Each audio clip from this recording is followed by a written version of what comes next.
Welcome back, everyone.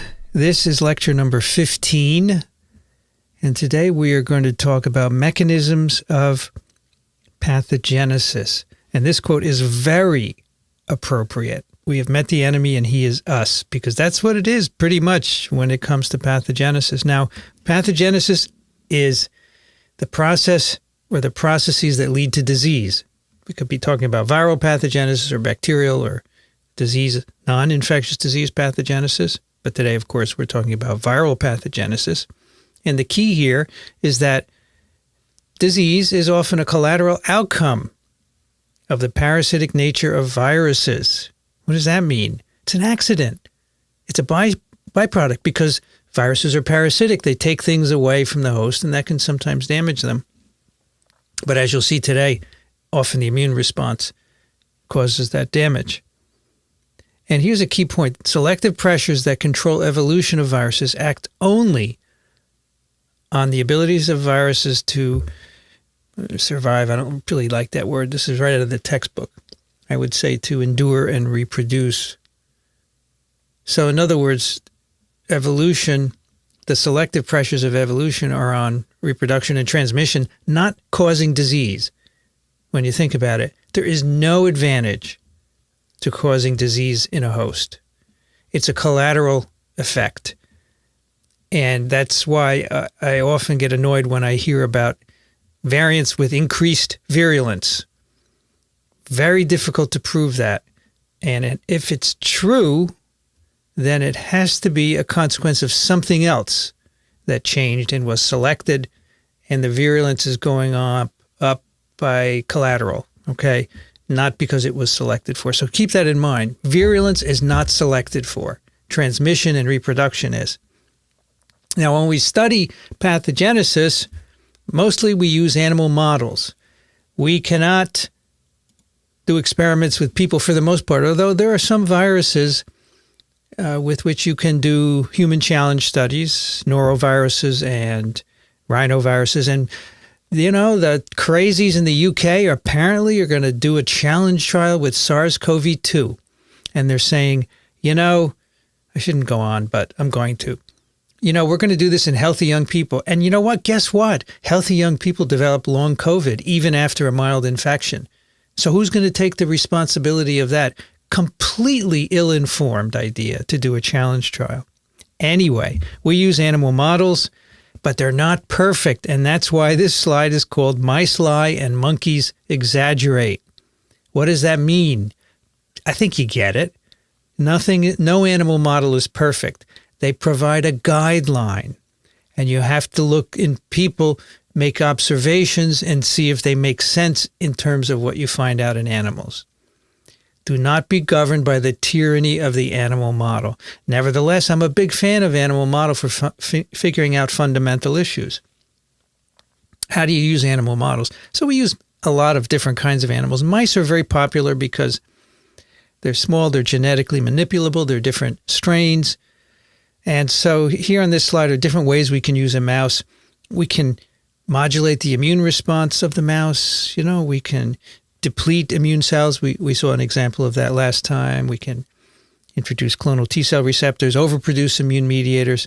We can even put human tissues into mice, and you know, we can give mice a human immune system, and that allows you to look at HIV reproduction. We can also modulate susceptibility or permissivity. So you can produce viral genes that might affect that, even complete genomes. Or you can put receptors in to make the mice susceptible. Now here I'm using susceptibility in the original way I defined it for you, having receptors. And then you have your mouse. And what kind of viruses do you use? Sometimes human viruses will actually reproduce in mice, as we'll see today. Sometimes they will reproduce in an unmodified mouse, if you're lucky. If you're not, you have to modify the mouse. Sometimes we work on animal viruses that model human infections. So we don't have the human virus doesn't work in a mouse. We use animal viruses, and many other animal models can be used: ferrets, guinea pigs, hamsters, rabbits, and of course non-human primates. You know, just because they're primates doesn't mean that they're better than other. You know, for example, you could put SARS-CoV-2 into a non-human primate. They don't die. It's not a lethal disease. Obviously, it's different. And we can't work on chimpanzees anymore. We used to do that, but no more. They're now protected, which is a good thing, because I don't think they tell you anything more than any other animal model. I know about animal models because we made the first transgenic animal model for a virus disease. Here at Columbia University in the 90s, working with two of my students, we identified the cell receptor for poliovirus, and then we made a transgenic mouse producing the human receptor, and those mice can be infected with poliovirus and they get paralyzed. As you can see, this animal has a paralyzed hind leg. This was the first transgenic animal model for a virus disease. That was the first one. A lot of others have been made, and of course, ACE2 transgenics can be used to study SARS-CoV-2. By the way, ACE2 transgenics were made after SARS-1 in 2003 because the receptor for SARS-1 is ACE2. And those mice have been around for many years, and they were pulled out. I know at least one coronavirologist who was about to sacrifice his ACE2 transgenic mouse line, and then along came SARS-CoV-2. So we kept breeding them. Here are some animal models of COVID, just so you know. Mice are not susceptible to infection with SARS-CoV-2. The virus does not bind to mouse ACE2, but it's not very different. You can make 2 amino changes in the spike of the virus, and that will allow the virus to bind mouse ACE2, and it will infect them and cause an upper and lower tract infection. They will lose weight, but they survive. It is not a lethal disease. They do not develop the immunopathology that's a feature of severe COVID-19. People have also used ACE2 transgenics. These are even worse, in my opinion, because they have ACE2 all over the place, including tissues where it shouldn't be, and the mice get all kinds of weird diseases. You can use non-human primates, you can use ferrets, and you can use hamsters. And the last three, unmodified. You don't have to use a different virus. You don't have to use a transgenic. In fact, we don't have transgenic non-human primates, ferrets, or hamsters. Now, here on the right is just how someone tried to make a lethal model. They took this SARS-CoV-2 MA, and this has 2 amino acid changes in the spike, so it can bind to mouse ACE2. And they passed this virus 10 times in mice, and they got MA10, which causes more severe disease. And it's age-dependent. The older the mouse, the more weight loss, lower tract dysfunction you get. But the mice still don't die. It's not a lethal disease. Okay, just to give you an overview of that since we're talking about pathogenesis. Now, one of the important questions for people who study pathogenesis, and I've always been interested in pathogenesis, that's why we made this animal model for poliovirus, and one of the questions is tissue tropism. Tissue tropism means the spectrum of tissues that are infected by a virus. So, for example, viruses that infect the intestinal tract, we call them enterotropic. Neurotropic, you can guess what that means. Hepatotropic, liver, like hepatitis B virus and hepatitis C virus are hepatotropic. And there are all kinds of other names as well. It varies according to virus. Some viruses have a very limited tropism, like hepatitis C, hepatotropic, liver only. Other viruses can infect many tissues. We call that pantropic. But it's not the norm. Most viruses are somewhere in between. And there are determinants of tropism, and we want to know what they are. What makes a particular tissue resistant to infection or susceptible? That could help us understand pathogenesis. Some of the determinants: susceptibility, having a receptor or not. Obviously, if there's no receptor, virus is not going to be able to infect. Permissivity, the ability of the cells to support infection. Accessibility of cells, physical accessibility, the presence of immune defenses. For example, in some animals, you can knock out the interferon type 1 receptor and get a different tropism because apparently interferon protects some of the tissues. So just to remind you about virus receptors, which we learned about a long time ago, here are some on the bottom here. There are all sorts, and every receptor is not in every tissue, so that can be a determinant of tropism. But it's not the only determinant. As I said, permissivity, accessibility, defense. And I'm very frustrated in this outbreak that so many people feel that ACE2 is the whole story. whether ACE2 is present will tell you whether the tissue is going to be infected. That's absolutely not true. But that's the problem when new people just jump in a field and think they can make a contribution without even taking a course in virology or reading a textbook, and they think ACE2 is all you need. Whole papers have been published on bioinformatic analysis of ACE2 predicting whether a certain tissue could be infected or not based on ACE2. There was one paper where they looked at different animals and they said, we could predict which animals are going to be infectable. And you know what was way down on the list according to their computational analysis? Mink, which are incredibly susceptible. Another determinant, which is quite widespread, is cleavage of spike glycoproteins. And I'm going to give you as an example influenza virus hemagglutinin, which is shown here. Remember, this is a transmembrane glycoprotein. It forms the spike in the membrane of the virus. And this is just a line diagram to remind you that this has to be cleaved by proteases for fusion to occur. Because here's the fusion peptide in green. It's way down at near the end, near the transmembrane part, and it's hidden so it doesn't just fuse with everything. And in fact, the N-terminus of the fusion protein is not available until a protease cleaves it. And that protease can determine the tropism of influenza virus infection. So here on the lower left is a diagram of the respiratory epithelium, and influenza viruses are being produced. They're coming out of the apical domain of these cells. As they come out of the cells, if this were a human influenza virus, the HA would not be cleaved. So these viruses would not be infectious. But there are cells within the tract called club cells. They produce a protease called tryptase, and some work has shown that tryptase can cleave this HA. Now this is a respiratory tract specific protease. Explains the tropism restricted to the respiratory tract. And these viruses, if you swallow them, which you do, you swallow mucus all the time, they could get into your intestine. They're not going to enter the cells because the HA is not cleaved. TMPRSS2 is another protease that's been recently shown to be involved in cleaving the influenza virus HA, and that should ring a bell because that's the plasma membrane protease that's involved in cleavage of the SARS-CoV-2 spike.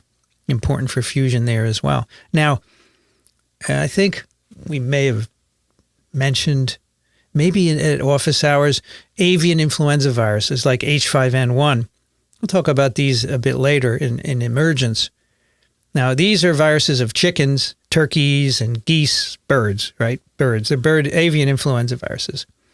And they don't typically infect people, but people who work with birds, they can get infected, and it can cause a serious disease. But the tropism is different. It's not just a lung, it's other tissues.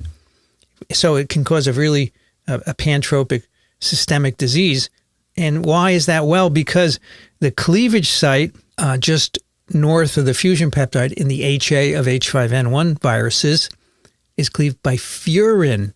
Furins are ubiquitous proteases in the body. They're in many, many tissues.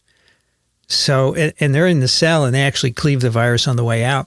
So that's why these viruses can reproduce in other tissues. It's a great example of how tropism can be controlled by proteases. And it's likely that, and I think TMPRSS is also restricted, TMPRSS2, and it probably is also playing a role in tropism of SARS-CoV-2. Insertion of multiple basic amino acids at the HA cleavage site allows influenza virus to infect many organs. So basic amino acids are the cleavage site for furins. This means that the blank of the virus has changed. Susceptibility, club cell tryptase, permissivity, tropism are all of the above. So furins recognize multiple basic amino acids. And you know, the SARS-CoV-2 spike has a furin cleavage site, which is really unusual. It's cleaved by furins. The results are tropism. Yeah, it's tropism. Most of you got that. So when you, the insertion of multiple basic amino acids at the HA cleavage site, that's what the H5, the avian influenza viruses have, allows the virus to infect many organs. The tropism has changed, not susceptibility. Susceptibility means the presence or absence of a receptor. It hasn't changed. It's still sialic acid. Permissivity is internal permissivity of the virus, and not all of the above. The other aspect of pathogenesis that we study is virulence, the capacity of a virus to cause disease in a host. We talk about virulent versus avirulent or attenuated viruses. So attenuated, like an attenuated viral vaccine. It's an infectious virus. It's attenuated because its virulence is reduced. And we can measure virulence or quantitate it in different ways. Sometimes just the virus titer is enough that a host makes. The mean time to death, the mean time to appearance of signs, the measurement of fever and weight loss, measurement of pathological lesions for HIV, the reduction in blood CD4 positive lymphocytes. For SARS-CoV-2, how do we measure virulence? We could measure case fatality ratios, infection fatality ratios, which is implied, the number of people who get hospitalized, all those sorts of things. Can be done both in animal models and in people. Again, these signs and symptoms that we can quantify when we measure virulence, many of them are caused by the immune response. Some of them are caused by virus multiplication, and we'll get back to this today. But some of them are caused by immune response. And I just remind you what signs and symptoms are. We talked about this a while ago. Important to distinguish. So here are two different assays for virus virulence. Here on the left, my favorite virus, poliovirus. The two of the three serotypes of poliovirus are shown here. And this is an experiment in mice. We've inoculated these viruses into mice, and we're looking at survivors. This is what you would call a Kaplan-Meier curve. You just, when a mouse dies, you tick down on the number of survivors. So here you could see this type 2 virus. By day 11, there are no survivors. And the type 1, they all survive. So in this case, we could say the type 2 is virulent in mice, and the type 1 is not. You can't do this in people, but both can be lethal in people. So that tells you right away that animals make a difference. So that's simply survivor. You could do weight loss. You could do temperature, all kinds of things you can measure. On the right is also an experiment in mice, but this time we're looking in the brain. We're taking the brain out after infection with these different viruses, and we're calculating a neurovirulence score, in which case you take the brain, you make slices, and you stain them, you put them on a microscope slide, you look at them, and you give it a score. You say, there's a score of 1 cell damage or 2 or 3. They're very carefully calculated measurements of cell damage, and so that's what the score is. So high means the virus is neurovirulent. Neurovirulent, by the way, means the virus causes disease in the central nervous system. So there are different kinds of virulence as well, right? Neurovirulence. Anyway, you can see, and we're looking at different cerebellum, brainstem, spinal cord in the CNS. And some of these viruses are neurovirulent in all of them, and some of them, here, dengue is not a neurovirulent virus. In humans, it certainly is not. You stick it in the brain of mice, you get a little bit of damage, but it's not a neurovirulent virus. West Nile is, yellow fever is, etc. So 2 different measures of viral virulence. Very important for you to understand. This is a relative property. The virulence, however you're measuring it, is influenced by how much virus you put in, the route of infection, the species of animal you're using, the age of the species, its sex, and its susceptibility. So other things are controlling susceptibility. You can't compare the virulence of different viruses. You can't say polio is more virulent than norovirus. You cannot do it. The newspapers will do it. Sure, they'll do it all the time. But none of them have taken my course. Maybe one day when you write, if any of you become journalists, you'll do the right thing and not compare virulence of different viruses. Basically, if you want to compare 2 different viruses, well, you can't. You have to use similar. You can compare polio 1 and 2, but you have to use the same animal and exactly the same assay. That's why looking at virulence of SARS-CoV-2 in people is flawed, because people are genetically outbred. They're all different, and you can get different virulence in China versus New York. So that is virulence, a relative property. And let's look at an example. Depends on the route of inoculation. This is an RNA virus, lymphocytic choriomeningitis virus. It is not a human pathogen unless you're immunosuppressed and have a hamster. So these viruses can infect hamsters, and you can have a pet hamster. And if you get an organ transplant, you get immunosuppressed and you can die of this infection. There have been examples of people who died of fulminant LCMV infections after going home after getting their organ transplant. It's a commonly studied virus to study the immune system in mice. And here we have, in one case, we give 100,000 PFU intraperitoneally. Right, we put a needle in the belly of the mouse. These mice are fine. Every one of them survives. I put 100,000 PFU intraperitoneally last week of a human enterovirus into mice. They all lived because the virus doesn't infect mice. But in this case, if you put 1 PFU intracranially, that means right in the brain. It's very easy to do in mice. The skull is soft. You can put a needle right through it, especially when they're younger. 1 PFU is enough to kill the mice. So apparently the virus cannot get from the peritoneum into the CNS. But if you put the virus right in the CNS, only 1 PFU is enough. So virulence depends on the route of inoculation. And there are many, many variables that control virulence. So you can't compare one virus by IC and one virus by IP inoculation. So in virology, many people study virulence. Why? We want to know what viral genes control it, what host genes control it, to get an understanding of pathogenesis, and maybe we can develop therapeutics or just understand it in the end. And how do we do this? In viruses and now in hosts, we can identify these genes by mutation. We make a mutation in the virus, and we ask in an experimental animal, does the mutation reduce virulence? And if it does, we want to figure out the mechanism and understand how it works. So here's an example of that, where we're using both cells in culture and mice. So we have our wild-type virus, and we do a plaque assay. This virus grows nicely in cell culture, makes big plaques. You put it right in the brain of mice. This virus reproduces very well in the brain, and it causes damage. It's neurovirulent. Okay, that's our wild-type virus. It's the virus we're studying. And now we want to know what genes are important for neurovirulence.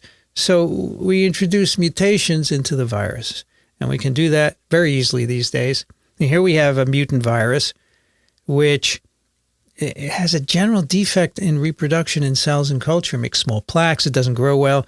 You put this in the brain of mice, it's attenuated. It doesn't cause disease. But this is boring. This is of no interest. It's just reproducing poorly. That's not very interesting. It's not specifically needed for virulence. But here's a mutant. It grows really well in cell culture, makes big plaques. You put it in the brain, no disease. That is a gene specifically needed to cause disease. It doesn't seem to do much in cells and culture.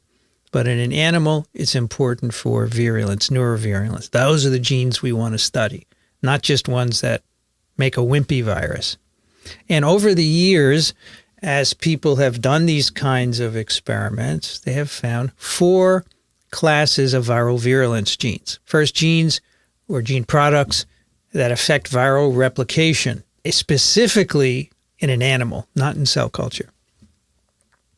Of course, you have genes that can reduce replication in cells, in culture, and in animals, and that's so interesting. They're just giving a defect in reproduction. Then we have genes encoding toxins. Not a lot of these. I'll give you an example of one next. Viruses in general do not have toxins, not like bacteria do.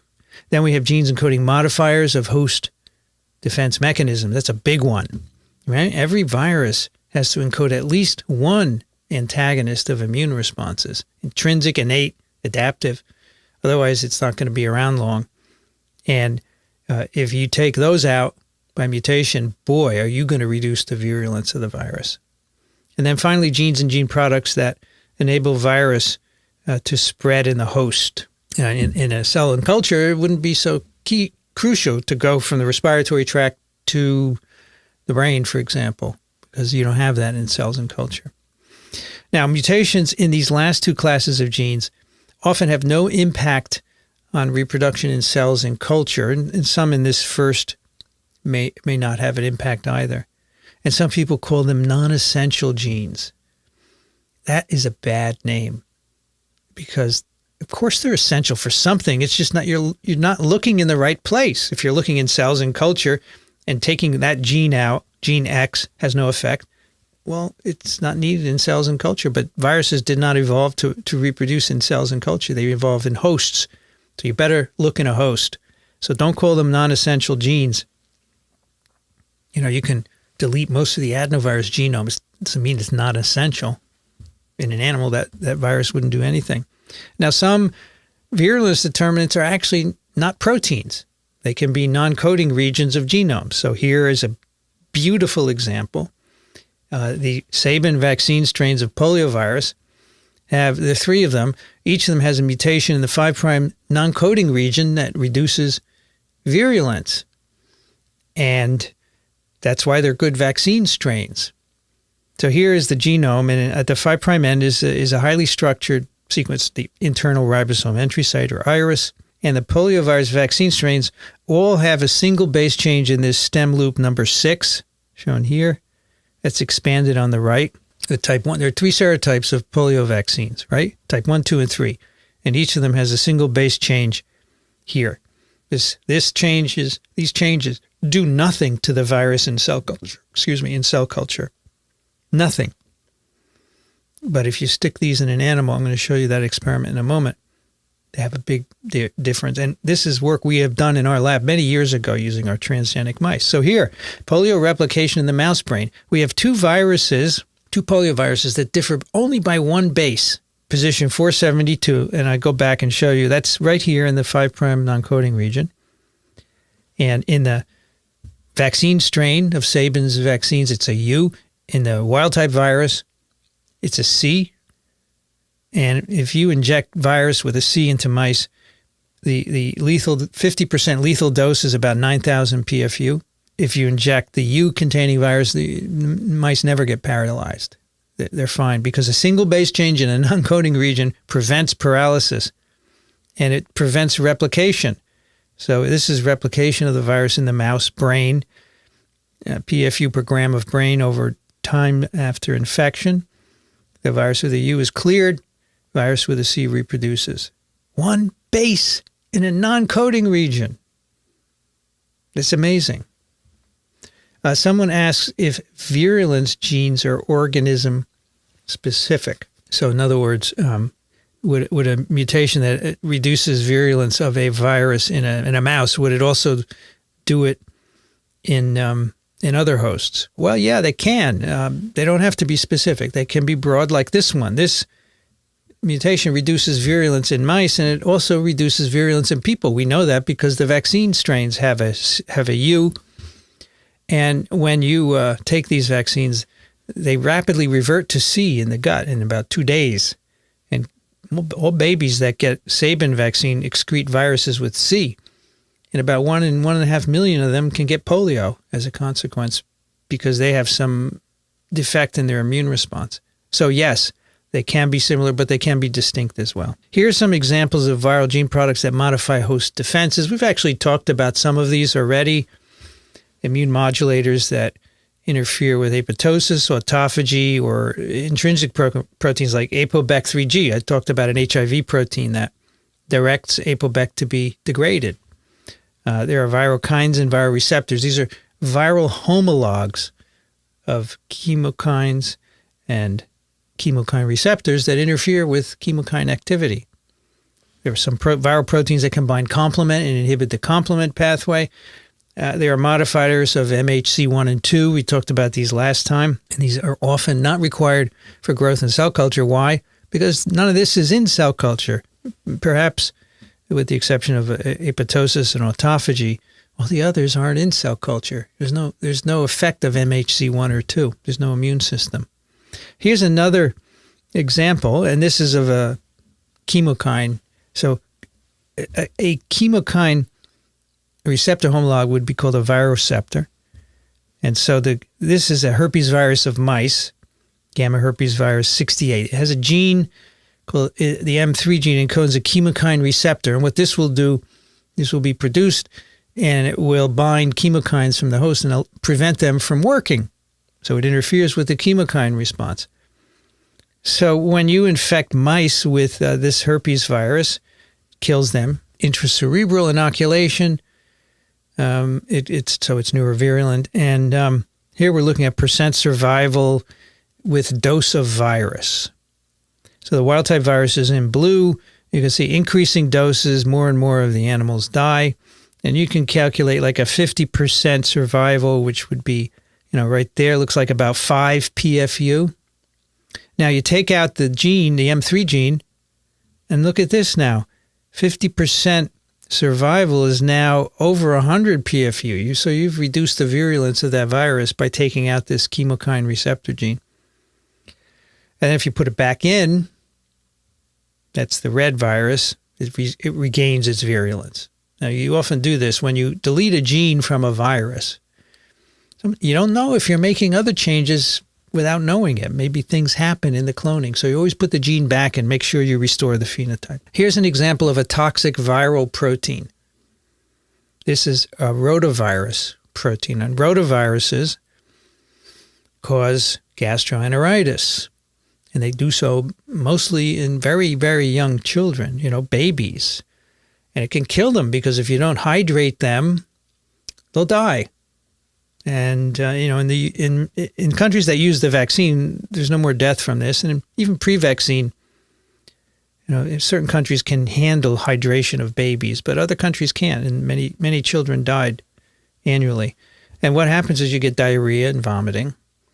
And the diarrhea is caused by a viral protein called NSP4, which is a toxin, a viral enterotoxin. This protein inhibits a sodium glucose luminal cotransporter, which is basically important for fluid balance, and that causes the fluid to leak out of the cells and gives you diarrhea. It also stimulates intracellular calcium. That also increases removal of fluid from the cells. And if you feed this to an animal in the lab, it will give them diarrhea in the absence of virus reproduction. So that's an example of a toxic viral protein. Now, what you would say, why would this happen? Well, of course, diarrhea is a great way to spread virus infections. Diarrhea and vomiting, actually. People with norovirus gastroenteritis, they can vomit on airplanes and infect many people on the plane by aerosolizing the virus. Even if you vomit into the bag, you still make an aerosol. So that's one example of a toxin, but there aren't very many examples of viral toxins.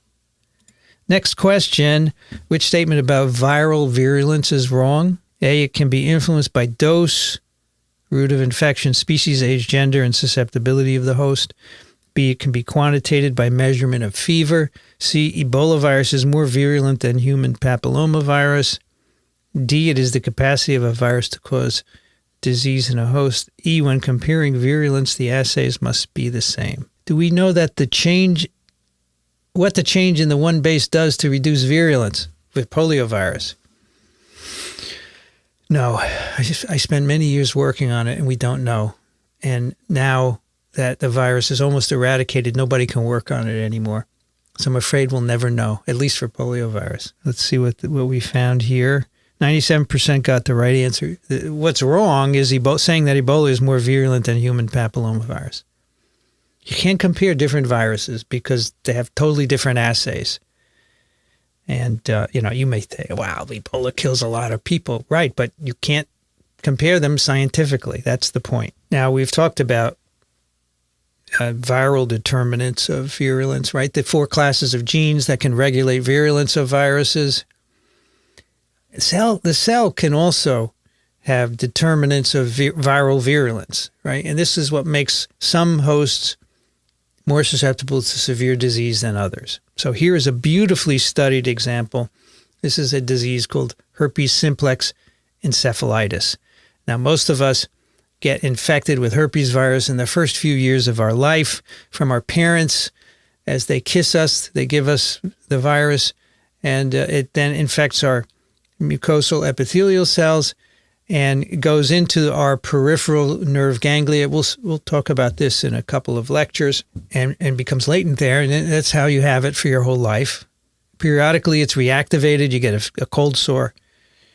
But sometimes things go wrong, and one of the things that can go wrong is on this reactivation, the virus can actually go into the brain and cause an inflammation of the brain, which is called encephalitis. This is pretty rare.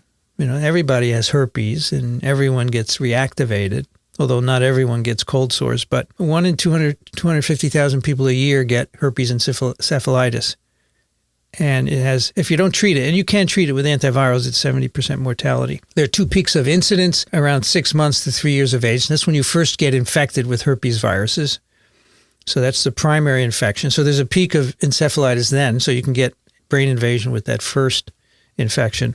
Or after 50 years of age, for some reason, you get reactivated throughout your life, but for some reason after 50, there's a peak in herpes encephalitis. So people have asked, what's going on? Because 1 in 250,000, what about the 249,000 people that have herpes, but they don't get encephalitis?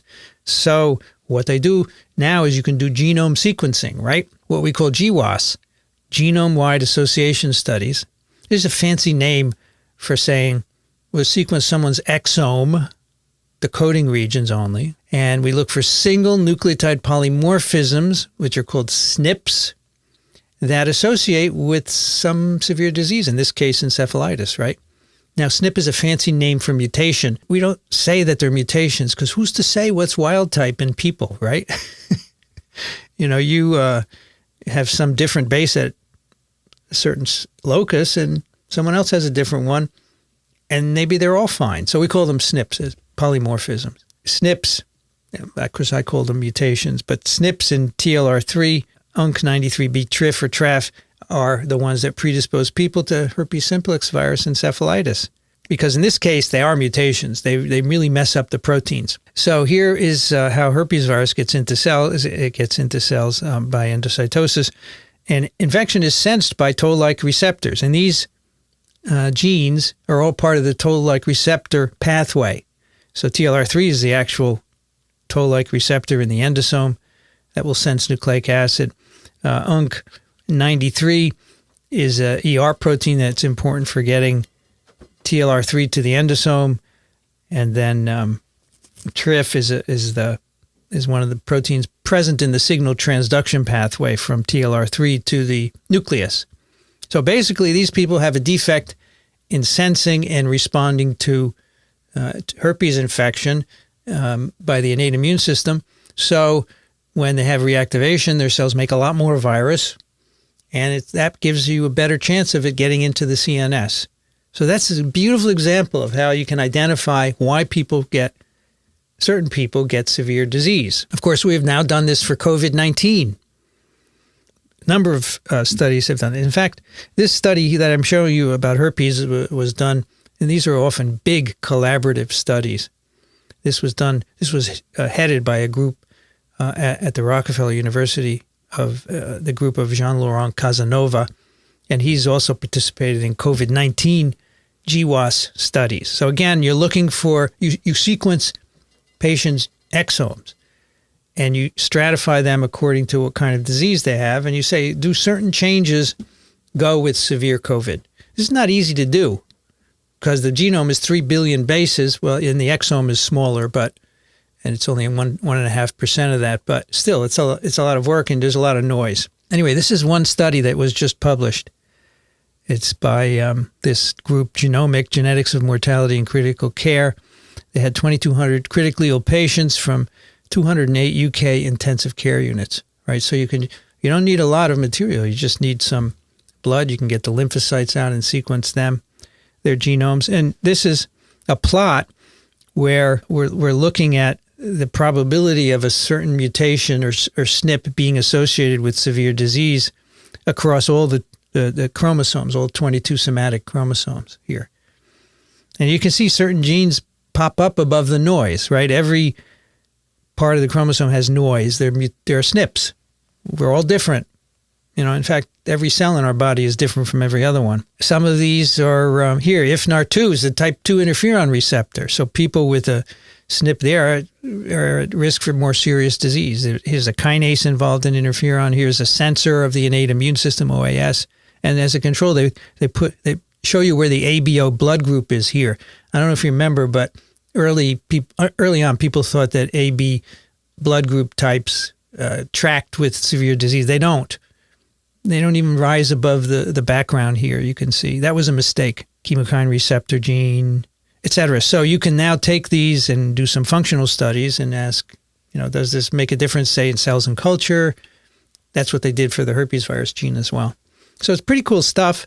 And you can eventually imagine that we're going to have a whole catalog of susceptibility genes. We're going to sequence your genome at birth. And it's a good idea. It's going to be stored somewhere. And your physician can look at it and say, oh, you're at risk for this. We have to do this for you and that. And this is going to be part of medical care in some point in the future. Another famous host gene that actually affects susceptibility is CCR5, which encodes the CCR, the chemokine receptor number 5, that is a co-receptor for HIV-1. Now remember, HIV-1 glycoprotein, which is shown in green and yellow, binds two proteins on the cell surface, CD4 and CCR. It could be CCR5 and CXCR4, a different one. But about 4 to 16% of people of European descent have a deletion of the CCR5 gene, 32 base deletion called delta 32. They don't make the protein. Apparently they're fine. It must be redundant. And they're protected against HIV-1 infection. And so that's a great example of a host gene that determines susceptibility in the sense that susceptibility is the ability of a cell to bind, a receptor to be present to bind virus, right? We don't know why these people have this deletion at all. We don't know what the selective force was. It's been around for many years, longer than HIV has been around, all right? So there was some other selection that led to it, but we don't know what it is. Now, a number of years ago, there's a very famous case of an AIDS patient in Germany who, in addition to having AIDS, had leukemia, and his physician decided to give him a bone marrow transplant in which you irradiate, right, the person, and that kills all the bone marrow. So now you could give him a transplant with someone else's bone marrow who of course, doesn't have AIDS, and now you will repopulate that patient's immune system. And the physician was very smart. He decided to get a donor who had the CCR5 delta 32 mutation. And this patient was given a transplant. The first one didn't work. He had a second one, and it worked. And the guy was AIDS-free. He actually just died, I think, last year or the year before, but not of AIDS. So this cured him. However, a stem cell, a bone marrow transplant is very expensive, and it has about 20 to 30% mortality associated with it. So it's not a cure for AIDS, right? It's a proof of concept. Subsequently, recently, there was another patient in London who got a similar therapy. So these were both published. And the name, the German patient was very vocal and talked about it and so forth. Now, we now know that you can block CCR5. There are antiviral drugs that block CCR5 and they prevent infection. We'll talk about those later. So those are specific examples. There are other determinants of virulence that are less well understood. One of them is age. So very young and very old humans tend to be more susceptible to disease. So I'm using susceptible in a not a receptor way, but just talking about developing disease. Why is that? Well, we think the young people, their immune system is immature, hasn't developed properly, and it can't deal with disease. So here's an example of influenza. It's a classic. This is the death rate in different age groups, right? This is from 1911 and 1915. You can see high death rate in the very young and the very old. It's not always the case, right? Of course, COVID-19 is not like this. Very old people die, but not young. And we think older people, why are they more susceptible? Lots of reasons. The alveoli are less elastic. Their respiratory muscles are weaker. They can't cough as well, right? Diminished cough reflex. You can't expel things. They have a reduced rate of production of immune cells. In fact, as you age, your bone marrow diminishes. You have less and less bone marrow. I like to say I'm becoming a shell of my former self. I have very little bone marrow, right, as I age. So you can't make immune cells. And so that's part of the reason why we're not supposed to live beyond reproductive age, right? We're not supposed to live past our 30s because that's what we lived to before medicine. And medicine prolongs our age. And as a consequence, we have cancers and Alzheimer's. And susceptibility to infectious diseases. So everything's a trade-off in life, right? You want to live longer? This is what you have to deal with. So people will figure this out eventually. I don't know. Do you need to live to 150 years? I'm not sure. Here is a breakdown of COVID-19 case fatality ratio by age. This is a very interesting graph from Our World in Data. This is a great site. They have so much cool stuff here. 0 to 9 years of age. This is just in a couple of countries, but it's representative. Very little death. Starts to go up with age.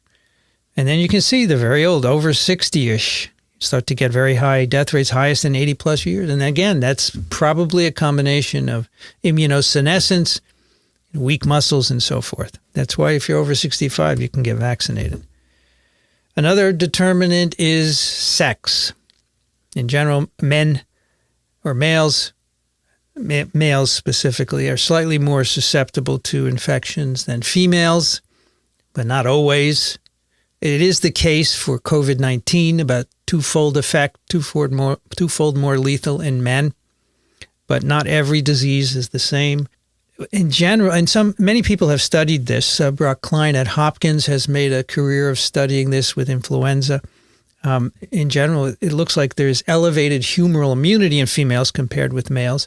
And that is phylogenetically conserved. If you look in other organisms, it's the same, not just in people. So maybe that's like that to ensure reproductive success, right? Protect the females. Antibody responses in women correspond with elevated estradiol hormones. And here's a nice study of neutralizing antibody seroconversion rate after influenza immunization. So this is a very nice way to study this because people get immunized with flu every year, and you can just take blood from men and women and say who responds. So here we have conversion rate. You can see adult males is lower than adult females. Although when we get to aged, like over 65, 70, then it's no good. The females don't have an advantage anymore. I would say that's because they're no longer reproductively active, and biologically it doesn't have to be conserved.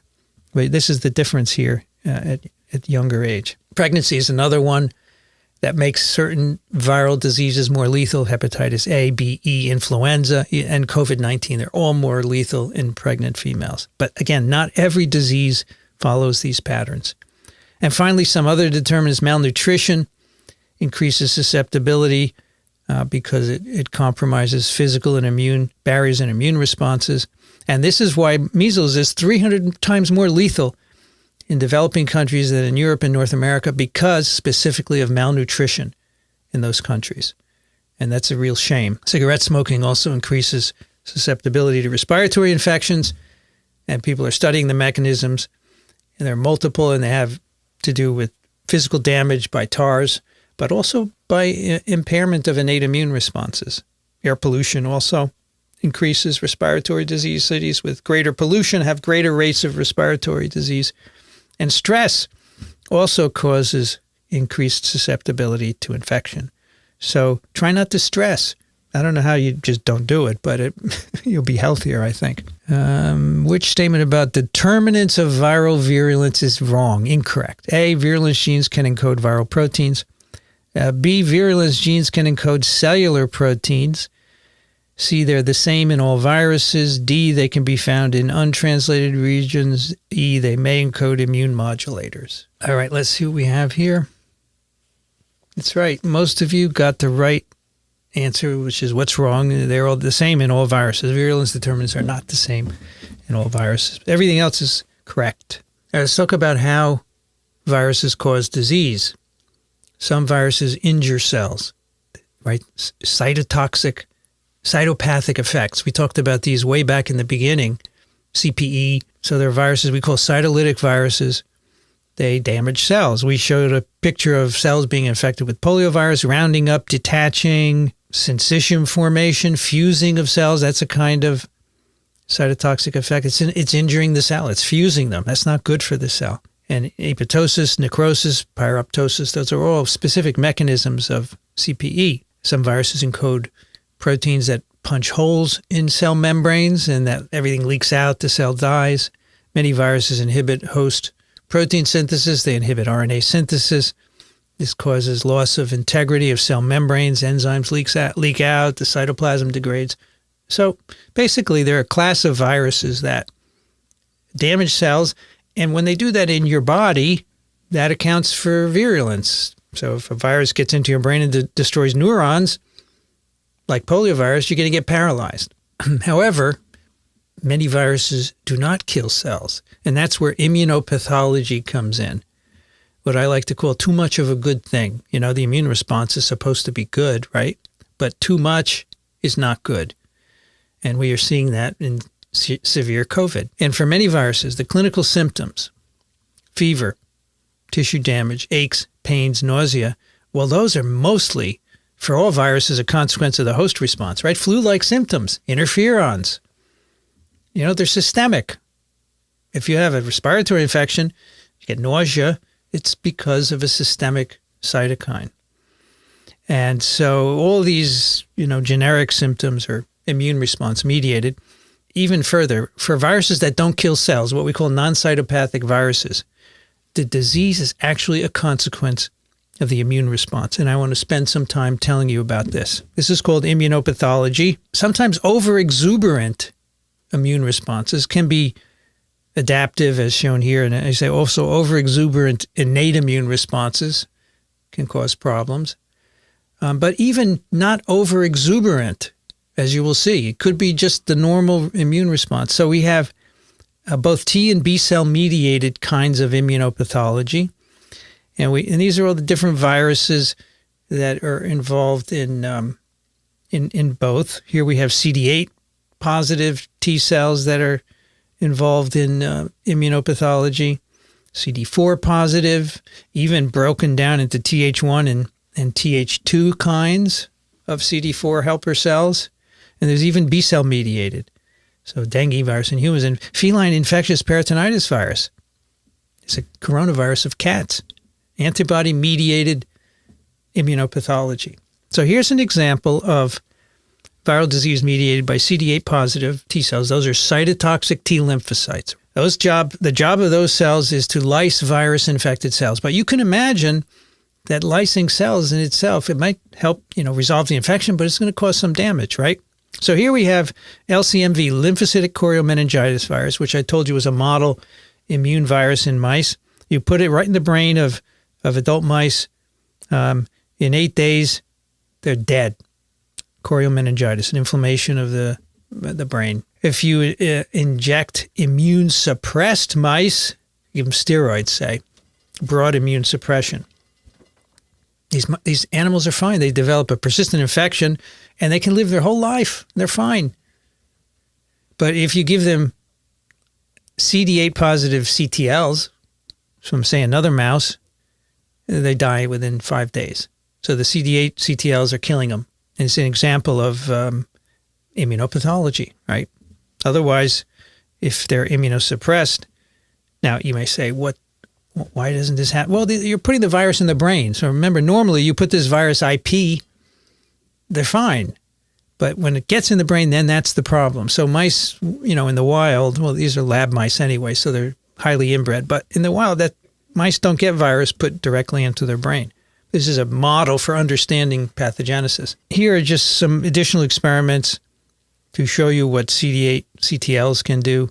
So this is percent mice alive after infection, and we're looking at two different mice, wild-type mice. Perforin is one of those proteins made by CTLs that helps to kill the virus-infected cell. You'll have to go back to last lecture to remember that.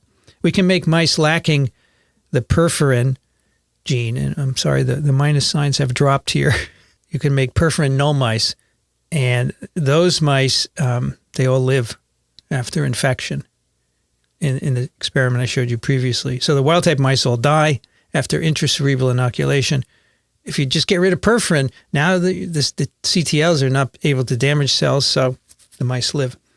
And this is a liver enzyme in the same animals showing you, so, the liver enzyme should not be in the blood, should not be in the serum, unless there's liver damage.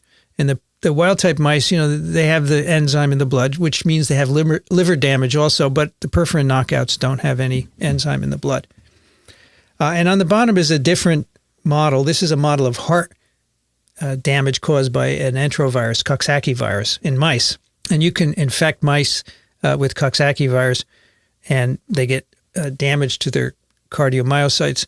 And this is stained with a dye. It stains light blue, showing you that there's damage there. And on the right are perforin knockout mice. They don't have any heart damage. So the heart damage is caused by CTLs. And this is relevant to people because many people get Coxsackie virus infections at a young age, and then their heart is damaged, and then as they age, they need heart transplants, specifically because of these infections. And so the damage is caused by cytotoxic T lymphocytes. CD4s can also cause immunopathology. CD4s make a lot of cytokines, right? They can help B cells, they can help CTLs mature. They can do other things as well. They can recruit effector cells like neutrophils and mononuclear cells, and those in turn can cause damage. So if a CD4 is in a tissue secreting these things, it's going to draw in cells that can cause damage. And proteases, reactive radicals like peroxides and cytokines can cause tissue damage. These would all be released by these mononuclear cells that are recruited by CD4 cytokines. So a very well-known example of immunopathology caused by CD4 positive T cells is herpes stromal keratitis, one of the most common causes of blindness in developed countries, almost entirely immunopathological, caused by CD4 positive Th1 cells. And so what happens, you get repeated herpes virus infections of the eye, and eventually the eye becomes opaque and you can't see anymore, as you can see in this picture. So how does this happen? So here are cross sections of the cornea. Here's the corneal epithelium, a thin layer of cells on the top, right? And underneath are the stromal cells of the cornea. And the epithelium is where the virus reproduces. So you should not put your fingers in your eye, right? Because if you got herpes on them, which you could have from your own shedding a virus or someone else, you put it in your eye, it can replicate in these epithelial cells. But the damage is done below because this replication recruits CD4 positive Th1 cells, and they're all in the stroma below. Those are these darkly staining dots there. They secrete cytokines. Neutrophils come in, and they damage the stroma. There's no virus in the stroma at all. The CD4s they're recruited by the virus infection of the epithelium, but their presence damages the stroma. So the idea here is that this is an immune response that elsewhere would not be damaging, but because it's in the cornea, it's a real problem. Another good example is West Nile virus encephalitis. In a good fraction of people, the virus gets into the brain and can cause long-term issues, cognitive and motor issues. And at least in mice, there is a cytokine that compromises the blood-brain barrier. And we know this because mice lacking toll-like receptor 3 are more resistant to lethal encephalitis because they have impaired cytokine production. And the cytokine that's involved is tumor necrosis factor alpha, which compromises the blood-brain barrier and lets the virus get in. So, the TLR3 senses infection. As a consequence, TNF-alpha is produced, and that loosens up the blood-brain barrier, and then the virus gets in.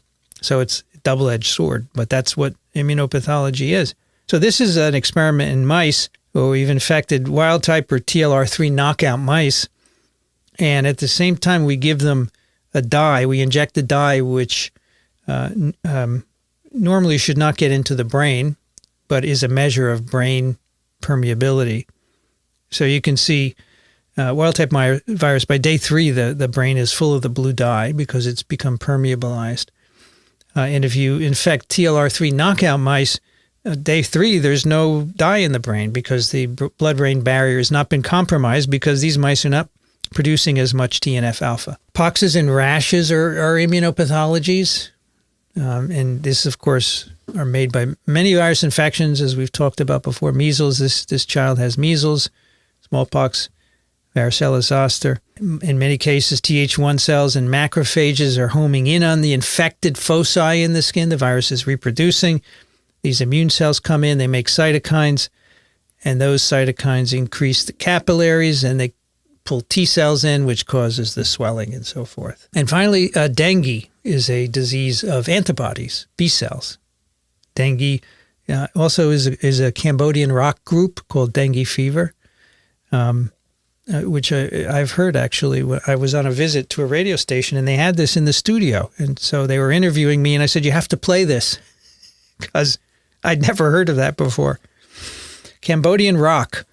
Dengue is a flavivirus spread by mosquitoes, Aedes aegypti mainly, and it is endemic in areas where the mosquito is common, which means not the U.S., Caribbean, Central and South America, Africa, Southeast Asia. It's like 3 to 4 billion people are at risk for infection, and we get about 400 million infections a year, and second only to malaria among insect-borne diseases. So here's the range of dengue, shown here in the red and the yellow. And that's pretty much where the mosquito is. We had almost eradicated dengue before 1981. Here's South America, Central and South America. And then after 1981, it came back. That's the red. Why? Because we used to use DDT. We almost got rid of all the mosquitoes using DDT, but then we realized DDT was bad. We stopped using it, and the mosquitoes came back, and they brought dengue with it. And how did they come back? Well, tires.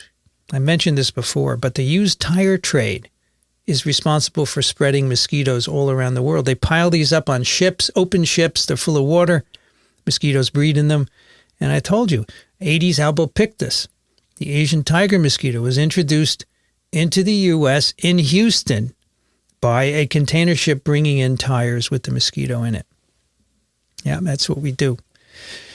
Dengue fever, which is caused by infection, the primary infection, the first time you get it, can be either asymptomatic or a febrile illness, severe headache, back and limb pain, rash, aches and pains in the bones. I actually interviewed a virologist a number of years ago who had dengue. She was working in the field in Africa and got it.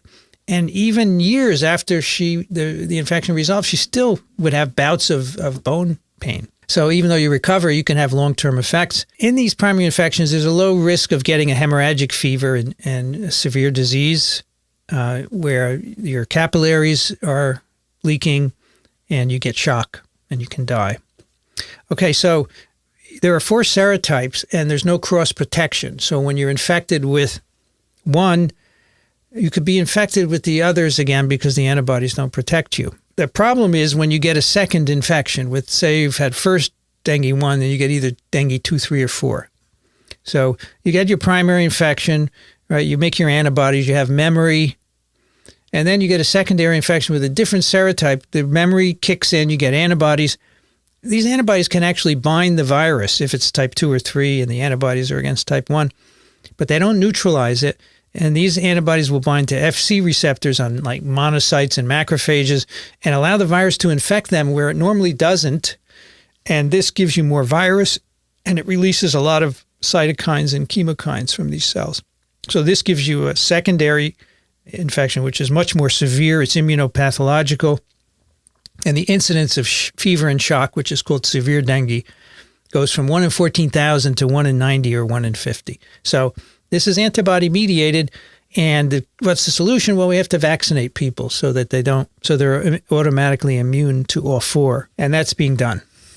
SARS-CoV-2, SARS-CoV and CoV-2 infections are immunopathological, right? You have acute respiratory distress, acute lung injury. Those are lower respiratory tract diseases caused by immunopathological reactions. We used to call them cytokine storm, overproduction of cytokines. People don't like that term anymore. You know, in the COVID era now, people have said it's not a cytokine storm. It's other things. It's dysregulated. Okay, you get the idea.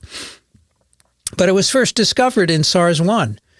And, you know, here are 2 scenarios where you have an inflammatory response. You have a protective response, regulated. You know, you have an early interferon response, reduced virus reproduction. You have good infiltration of monocytes and macrophages, minimal disease, minimal immunopathology, protective immunity, and host survival. But then you have the pathogenic or dysregulated, where you have a delayed interferon response, and that seems to be also the case with SARS-CoV-2. high virus reproduction, an over response of the immune response, more apoptosis, vascular leakage, and acute lung injury, acute respiratory distress, and death. And this happens with COVID-19 as well. The exact cytokines and chemokines that are at play are not known. We have tried to treat patients with anti-IL-6. IL-6 is one of the major pro-inflammatory cytokines, but that on its own is not really sufficient. So I thought I would show you the stages of COVID-19 to illustrate this. Most of the infections, 80% or more, are simply involving this viral period where you get exposed. You have then virus reproduction. So the purple line is viral RNA detected by PCR. So there's an incubation period of 2 to 14 days. You have onset of symptoms, TS, and then really within 7 days, your viral titers are down. This is the infectious level, the green line, and most of the infections are over. Your antibodies start to rise, but 20% of the patients proceed into this inflammatory period where there's an overreaction of the immune response, and it's been divided into early, secondary, and multi-system inflammatory phases. There's very little virus here. This is all driven by immune responses. And that's why treating patients with antivirals and monoclonals in this period is useless. You have to give them early, but how do you know who's going to get really sick? That's been the problem. Some viruses, and I know I'm going over, but if you have to leave, it's fine. Some viruses cause immunosuppression, a global reduction of the immune response, which is a consequence of virus infection. And this happens when the virus reproduces in one or more cells of the immune system. They perturb cytokine and homeostasis and intracellular signaling. The virus proteins can even interfere directly with the cytokine system. And this happens during measles infection. This is a really big one. Of course, HIV-1 is also a major immunosuppressor. And here's an experiment in children who have measles. And we're looking at the tuberculin test. So when you have a TB test, if you'd like to know if you've ever had TB, they inject a TB antigen intradermally. It's called the TB test. And then if you get a swelling or an induration, as you can see here, that's from T cells coming in. That means you've been previously infected, and they can measure it here. And what they did is see the effect of measles on this reaction. And so, here's the induration before measles infection. When you have a rash from measles, the same kids who were TB positive before, no TB reaction. And it finally comes back weeks after the rash. But that is immunosuppression by measles virus infection. Or at least this is what we think is the mechanism. Infection of a small proportion of monocytes appears to block the synthesis of IL-12. Now, normally IL-12 would be made in response to infection, and it skews the response to a Th1 profile.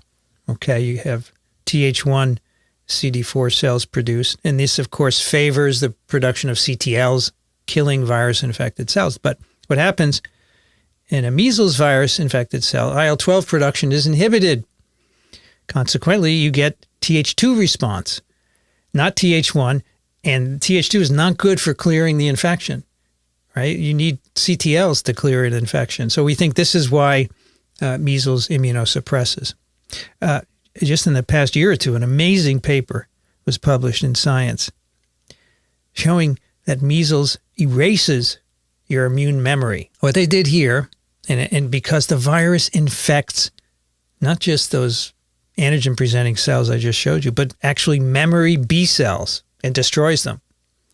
So what they did here is they made peptides representing the full proteomes of around 400 pathogenic human viruses. So they made peptides covering all the proteins of all these viruses. They put them on chips, and then they flow over them serum from kids. And they ask, what kids have antibodies to virus? And 400 human pathogenic viruses. And these are dot cloud plots where There are many, many dots in here representing all the peptides. They can quantify the reactivity. And these are all the controls. These are controls. These are measles negative kids. These are kids who've been vaccinated. And these are kids with either mild or severe measles. Look at this. This is the early time point in the late, before and after measles, basically. Look at how it's depressed the amount of antibody reactivity to the proteome. It's erasing immune memory. And this is a different way of looking at the data. This is the proportion of total epitopes detected in the 2 times. And again, the controls, the measles negative kids, and then a huge depression. Each of these dots is 1 child. Depressing the number of epitopes that are detected. So it erases your immune memory. It will come back, actually, but you have to be reinfected or vaccinated. So these kids, if they've been vaccinated and they get measles, it's all out the window. You have to be revaccinated. This is why we need to vaccinate against measles and prevent infection, because it really, really can mess you up. Other viruses immunosuppress. Here's measles, right? Here are the cells that are infected. Reduce T cells. We reduce the B memory cells now, we've learned. Rubella also infects lymphoid cells and immunosuppresses. And of course, HIV infects CD4 positive T cells and wipes out that population. And so we have no immune response. And we'll talk about that later. So that is pathogenesis, mostly immunopathology. And so I've been very surprised in the past year as people have realized that severe COVID is immunopathological. This is nothing new. We've known about viral immunopathology for years. Next time, we're going to start looking at the different kinds of virus infections. We're going to start with acute infections, where the virus comes and goes in a very short period and infections resolved.